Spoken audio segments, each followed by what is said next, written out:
এখন মাহফিল হলে মাহফিলের মধ্যে বসতে চাই না, মনোযোগ দিয়ে শুনতে চাই না। ইল্লা মাশাআল্লাহ, এখনো তো শুনতেছে যুবকরা। এটা এখনো আল্লাহ হেদায়েতের রাস্তা খোলা রেখেছেন। যদি মনোযোগ দিয়ে কথাগুলি শুনে থাকেন তাহলে মনে রাখবেন এখনো আপনার জন্য হেদায়েতের রাস্তা মালিক খোলা রেখেছেন। আর যদি বলেন যে হুজুর এখনো কথাগুলি শোনা যাচ্ছে না, বোঝা যাচ্ছে না, বুঝতে হবে আপনাকে আপনি পথভ্রষ্টতার অবস্থায় এসেছেন। নাউজুবিল্লাহ সুম্মা মাআযাল্লাহ। বান্দা, দায়িত্ব দিয়ে আপনাকে পাঠানো হয়েছিল। মনে রাখবেন আমার মালিক ও খালিকের কাছে ইবাদতকারীর অভাব নেই। ফেরেশতা ছিল রেডিমেড, পুত পবিত্র। বান্দাকে বানানো হয়েছে আল্লাহর সাথে, রাসূলুল্লাহর সাথে মহব্বত করার জন্য। সুবহানাল্লাহ বলে। আল্লাহ তাবারক ওয়া তাআলা কোরআনে পাকে বলেন, কুল ইন কুনতুম তুহিব্বুনাল্লাহ ফাত্তাবিউনি ইউহিব্বুকুমুল্লাহ। ওগো হাবিব বলে দিন, যদি বান্দা আমি আল্লাহকে ভালোবাসতে চায়, আল্লাহ প্রপোজ করছেন, অফার করছেন, ফাত্তাবিউনি, আমার নবীকে অনুসরণ করতে হবে, অনুকরণ করতে হবে। নবী যেভাবে বলেছে সেভাবে চলতে হবে। নবী যেভাবে খেয়েছেন সেভাবে খেতে হবে। আমার নবী 63 বছরে একটা কোনো গুনাহ নেই, একটা কোনো গীবত নেই, একটা কোনো হারাম নেই। একটা বার বলুন আমার নবী 63 বছরে কোনো পাপ আছে? কোন সমালোচনা আছে? অন্যর হক খেয়েছেন এরকম কোন দৃষ্টান্ত আছে? নাই। তো সেই নবীর উম্মত দাবি করেন, আবার দাড়ি রাখতে আপনাকে কষ্ট হয়। দাড়ি রাখলে বয়স বেশি দেখা যায়। যুবক দেখি কানে কি জানি লাগায়, হাতে কি জানি পরে। জিজ্ঞেস করলাম এগুলো কি? বলে হুজুর স্টাইল। বললাম কানের মধ্যে বালা লাগাই দিছে, দুল লাগাই দিছে, মাইয়া বানায় ছেড়ে দিছে, বলো স্টাইল। নাউজুবিল্লাহ পড়বেন না? এগুলো থেকে হেফাজত করতে হবে মুসলমান। আজকে আপনাদের ঘুম ভাঙাতে এসেছি দূর থেকে। আমরা এই দেশের মানুষ না। আমার দাদা হযরত কেবলা মদিনা থেকে হিজরত করে বাংলাদেশে এসেছে। তো জিম্মেদারি নিয়ে কথা বলছি, খুব গভীর খেয়াল নিয়ে শুনতে হবে। আজ এসেছি, কাল না থাকতে পারে। মনে রাখবেন, আজ হ্যায় তো কাল হ্যায়, আজ নেহি তো কাল নেহি। Past is history, future is mystery, today is gift for you. অতীত হলো ইতিহাস।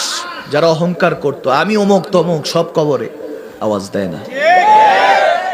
সব কবরে। আপনি কি মনে করছেন আপনার জন্য দুনিয়া বসে থাকবে? আপনি ইন্তেকাল করতে দেরি নাই, 3 দিন পরে আপনার আত্মীয় স্বজনরা ব্যবস্থা করবে দোয়াখানি। 40 মধ্যে 40 দিন পরে খাওয়াবে, গ্রামের মানুষকে ডেকে এনে জিয়াফতের ব্যবস্থা করবেন, 40 ব্যবস্থা করবেন। কারণ বিয়ে শাদিতে গেলে তোহফা ছাড়া ঢুকতে দেয় না, গিফট ছাড়া ঢুকতে দেয় না। জিয়াফতে কেউ আসে না, ধনী গরিব সবাই একসাথে আসে, খেয়ে যায়, মন থেকে রূহ থেকে দোয়া চলে যায়। সুবহানাল্লাহ। এখন তো দোয়াও উঠাই দিছেন, এমন জামানা আসছি দোয়াও উঠাই দিছি। মাইয়াতকে জানাজা দে বলে জানাজা এটাই দোয়া, দোয়া লাগবে না। নাউজুবিল্লাহ। নামাজ আবার দোয়া হয় কিভাবে? তাহলে প্রত্যেক নামাজের পরে দোয়া করা ছেড়ে দেন। অথচ আমার মদিনাওয়ালা মুসলিম শরীফে হাদিস বলে আর দোয়া মাকবুলি বাদা, ইবাদত কবুল হয় দোয়ার উসিলায়। সুবহানাল্লাহ বলবেন না? এই যে এটা কি করতেছি আমরা? ইবাদত করছি। কি বলছি? আমার ওলামায়ে কেরাম পাশে বসা। আজকে এখানে বসেছি হেদায়েতের জন্য। কিসের জন্য?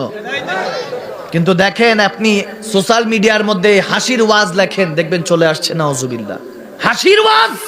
কোরআন সুন্নাহর কথা কিভাবে হাসির হতে পারে?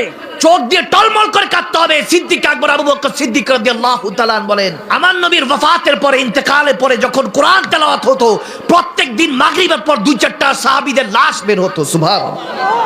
কাঁদতে কাঁদতে শহীদ হয়ে যেতেন, ইন্তেকাল করতেন, রূহ বের হয়ে যেত আল্লাহর ভয়ে, যে আল্লাহর কাছে কি হিসাব দিব। হযরত ওমর, যাকে দেখলে শয়তান 40 দিন পর রাস্তা দিয়ে হাঁটতেন না, তিনি পাখির দিকে তাকিয়ে বলতেন, হায় পাখি, তোর জিন্দেগি সফল, তোর কোনো হিসাব নাই। আমি ওমর, নবীর দ্বিতীয় খলিফা, রুল করতেছি সারা দুনিয়া। আমি ওমর হয়েও হিসাব দিতে হবে কার কাছে? আওয়াজ দেন না, কার কাছে? তাহলে আমরা কি স্পেশাল বান্দা নাকি? কেউ কিছু বলতে পারবে না। আপনি আল্লাহর ওলি হয়ে গিয়েছেন, সার্টিফিকেট প্রাপ্ত। কোরআন সুন্নাহর মাহফিলকে দায়েম ও কায়েম রাখতে হবে বাংলা জমিনে। মনে রাখতে হবে, বাপ দাদা ছাড়া, বাপ মা ছাড়া দেশ এখন বর্তমানে এমন একটা দেশে বসবাস করছি, তারপরও মুসলমান মুসলমানকে কাটে না। এটাই তো আমার নবীর শিক্ষা। আওয়াজ দেয় না? ঠিক না? ওয়া'তাসিমু বিহাবলিল্লাহি জামিআন ওয়া লা তাফারাকু। মুসলমান বিশৃঙ্খলা করা যাবে না। রাসূল নামে রশি ধরে যেতে হবে খোদার ধারে। ঠিক না? আপনাকে আল্লাহ ওয়ালাদের কথা শুনতে হবে। আল্লাহ আল্লাহ রাসূলের গোলামি করতে হলে আল্লাহ বলতেছেন ওয়া উলিল আমরি মিনকুম, আল্লাহ ওয়ালাদের কথা শুনো। ওয়া কুনু মা সাদিকিন, সত্যবাদীদের চাল সাথে চলো। চলেন তো এমন জনের সাথে যে বলে যে জানোস তোর নামে ওটা বলছে, আপনাকে উস্কিয়ে দেয়। তাদের সাথে চললে আপনার জীবন কখনো ফায়দা হবে না। এত বছর ধরে সেজদা দেন, 2 কাঁধের ফেরেশতা দেখেন নাই, নবী দেখবেন কবে, আল্লাহ দেখবেন কবে? আল্লাহর ইজ্জতের কসম করে বলে দিয়ে যাচ্ছি, যদি দুনিয়া থাকতে নবীকে না দেখে যান তাহলে কবরে গেলে খবর আছে, নবীকে চিনবেন না।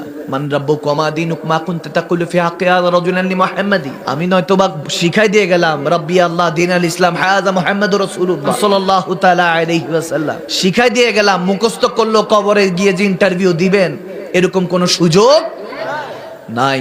আগে ইন্টারভিউ না টিকলে কি চাকরিতে ডাকা হয়? আওয়াজ দেয় না, ডাকা হয়। ইন্টারভিউ নিবেন, নবী বসে থাকবেন, কারামান কাতিবিন মুনকার নাকির বসে থাকবেন, নবী ইন্টারভিউ নিবেন। ওখান থেকে ইন্টারভিউ পাস হলে হাসরে আল্লাহ ডাকবেন, হাসরে তারপর হিসাব হবে, স্কেল মাপা হবে, আপনার আমলনামা মাপা হবে। যেমন আপনি কি এসএসসি পাস না এইচএসসি পাস না মাস্টার্স পাস, অর্থাৎ আপনার আমল কি কম না বেশি, শুধু কি 5 ওয়াক্তই পড়ছেন নাকি মাঝে মাঝে তাহাজ্জুদ পড়ছেন, মাঝে মাঝে রোজা রেখেছেন নফল। তো প্রত্যেক দিন ইমাম সাহেবের পিছনে ইক্তেদা করছেন, নামাজ পড়ছেন, সূরা ফাতিহা তেলাওয়াত হচ্ছে, কোরআন তেলাওয়াত হচ্ছে। ইমাম সাহেব খতিব সাহেব কি পড়তেছে আপনি জানেনই না। আলহামদুলিল্লাহি রাব্বিল আলামিন আর রহমানির রহিম মালিক ইয়াউমিদ্দিন ইয়্যাকা না'বুদু ওয়া ইয়্যাকা নাস্তাঈন ইহদিনা সিরাতাল মুস্তাকিম। Allah almighty please guide us to straight path. Allah দেখাও সেই পথ যে পথে তোমার সুজনরা চলেছে। সুবহানাল্লাহ। অর্থই জানেন না, আল্লাহর সাথে কথা বলতেছেন, আপনি কি কথা বলতেছেন সেটাই জানেন না। ইবাদতে মজা আসবে কোথা থেকে, এগুলো বুঝার চেষ্টা করেন। আপনাকে আগে ক্লাস 1 শেষ করতে হবে, তখন গিয়ে 10 এর হিসাব বুঝবেন, এসএসসির হিসাব বুঝবেন। এসএসসি শেষ না করে আপনি মাস্টার্সে পড়লে হবে? এগুলো সব ইহুদি নাসারাদের ষড়যন্ত্র। জানে মুসলমানের যদি ঈমান তাজা হয়ে যায় জুবান দিয়ে বলবে, আরে বুলেট তো দূরের কথা, দেখতেছেন মুসলমানদের ঈমান এরকম যে যখন বদরের যুদ্ধ হচ্ছিল কাফেররা দেখতেছে তাদের সংখ্যা বেশি, মুসলমানের সংখ্যা কম, কিন্তু কাফেররা দেখতেছে মুসলমানের গর্দান উড়িয়ে দিচ্ছে, তারপরে মুসলমানের তলোয়ার থামানো যাচ্ছে না, কাফেররা পালাতে শুরু করলো। এক কাফের আরেক কাফেরকে বলতে শুরু করলো, কি ভাই পালাচ্ছ কেন? বলে মুসলমান এটা কোন জাতি জানি না, গর্দান ফেলে দিয়েছি, তারপরে তাদের তলোয়ার চলছে। সুবহানাল্লাহ। কি বুঝলেন? সেই জাতি ঈমানকে তাজা করুন।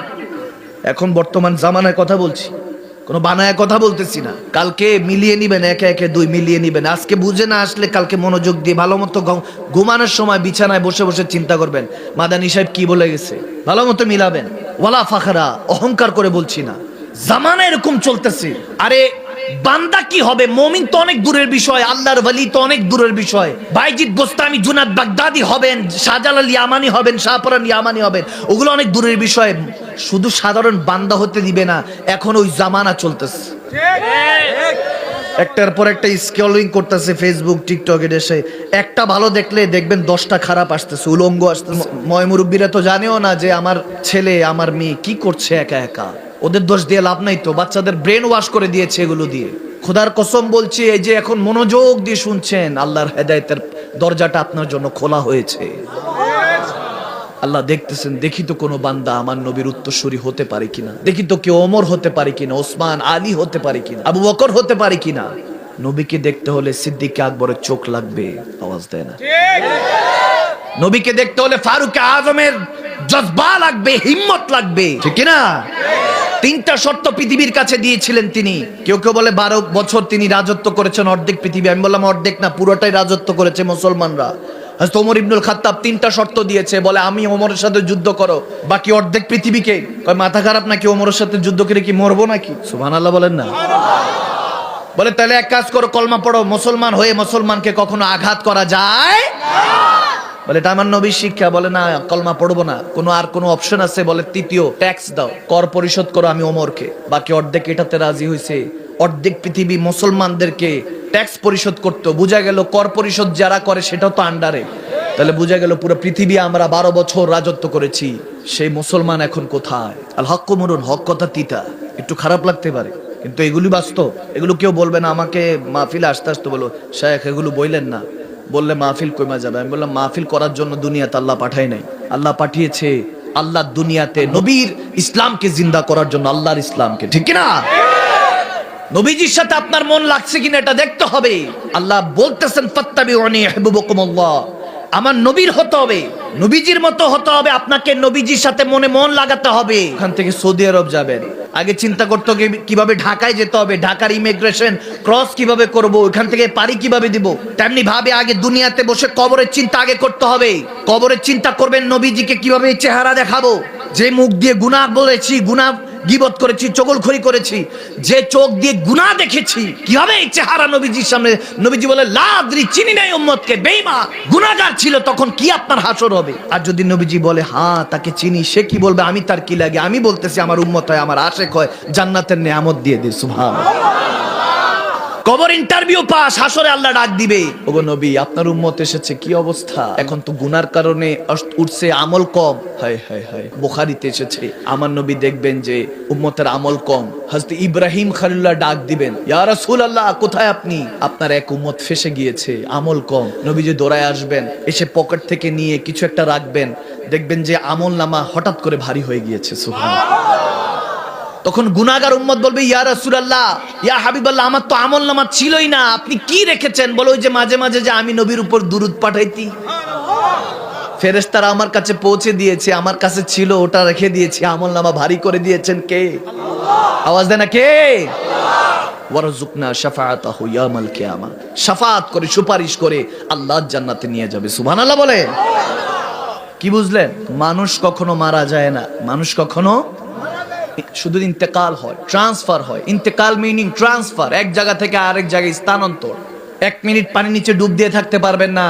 9 মাস 10 দিন, 10 মাস 10 দিন পানির মধ্যে যিনি আপনাকে হেফাজত করেছেন, তেনার কথা ভুলে যাচ্ছেন আর কি। এরপরে দোয়া করেন আর কি, হাসানা ফিল আখিরাতি হাসানা, দোয়া করছেন দুনিয়া আখিরাত যাতে আল্লাহ ভালো করে। আপনি যখন কবরস্থানে সালাম দিচ্ছেন, আসসালামু আলাইকা আহলাল কুবুর, আপনি কি জাহান্নামী মনে করে সালাম দেন? জান্নাতি মনে করে সালাম দেন। কিন্তু আপনি নিজেও জানেন এই কবরস্থানের মধ্যে পাপী আছে, সুদখোর, ঘুষখোর আছে, বেনামাজিও শুয়ে আছে, আছে কি নাই? আবার আপনি জানেন একই কবরস্থানে হাজী সাহেব, তাহাজ্জুদ গুজার বান্দাও আছে। আমার আল্লাহ সিস্টেম করে দিয়েছে, বান্দাকে তুমি খারাপ বলতে পারবা না। তাহলে দুনিয়াতে কেন বলছে? হ্যাঁ, পার্থক্য এই জায়গায় যে কি ব্যাপার হুজুর, শাহজালাল ইয়ামানি এরকম উরুস হয়, মাহফিল হয়, আমাদের বেলা এরকম কেন? সোয়াই দিয়ে সে বান্দা ভুলে যায়, কারণ আপনি তো আল্লাহকে ওভাবে স্মরণই করেন নাই। যিনি স্মরণ করেছে, আল্লাহ বলতেছেন সারা পৃথিবীতে মসজিদ আছে, কিন্তু কাবা দামি, কাবার সাথে কোনো মসজিদের তুলনা দেওয়া যাবে না। সমস্ত মসজিদ আল্লাহর ঘর, কিন্তু কাবা স্পেশাল। আল্লাহ বলতেছে কাবাতুল্লাহতে গিলাফ চড়াও, গিলাফ চড়াও, কালো গিলাফ চড়ানো হয়, পরিবর্তন করা হয়, গিলাফ পড়ানো হয়, স্পেশাল। এরপরে বলতেছে সারা দুনিয়াতে কত রকমের কিতাব আছে, কিন্তু কোরআনের সমকক্ষ কোনো কিতাব হতে পারে না। বলতেছে কোরআনের মধ্যে গিলাফ চড়াও, মলার দো স্পেশাল করে রাখো, যাতে দেখলেই বোঝা যায় যে এটা কোরআন। জিজ্ঞেস করলাম আল্লাহ এখন নেক বান্দা কিভাবে চিনবো? তখন বলতেছে এই কোরআন আর কাবাকে যিনি মনের মধ্যে ধারণ রেখেছে, সাধারণ বান্দার মতো শুয়ে থাকবে, কিন্তু আমার সাধারণ বান্দা তাদেরকে বানাবো না। আল্লাহর ওয়ালিদের উপরও গিলাফ চড়াও, তাদেরকেও স্মরণ করো, যাতে বান্দা মনে রাখে যেমনি ভাবে কাবা এবং কোরআনকে স্পেশাল করেছি, তেমনি ভাবে আল্লাহর ওয়ালি বন্ধুদেরকে, আমার বন্ধুদেরকে স্পেশাল করেছি। সুবহানাল্লাহ। ফাজকুরুনি আযকুরুকুম, আপনি যেভাবে স্মরণ করবেন তেমনি ভাবে মালিক স্মরণ করবে। এখন আল্লাহ কি বলবে? ও বান্দা, আপনি আল্লাহ আল্লাহ বলতেছেন, আল্লাহ কিভাবে স্মরণ করবে? এই যে আজকে হাজী হাবিবুল্লাহ দরবেশ সাহেব, তেনার নামের উপরে মৃত্যুবার্ষিকী উপলক্ষে মাহফিল হয়েছে না? তেনার নামের উপরই তো, তেনার কবরে ইসালে সওয়াব যাতে পৌঁছায়, এই জন্যই তো হয়েছে। এইভাবে স্মরণ করে আমার আল্লাহ। সুবহানাল্লাহ কয় না? আপনার বান্দা, আপনার ছেলে, আপনার ওয়ারিসা আপনার জন্য ব্যবস্থা করবে।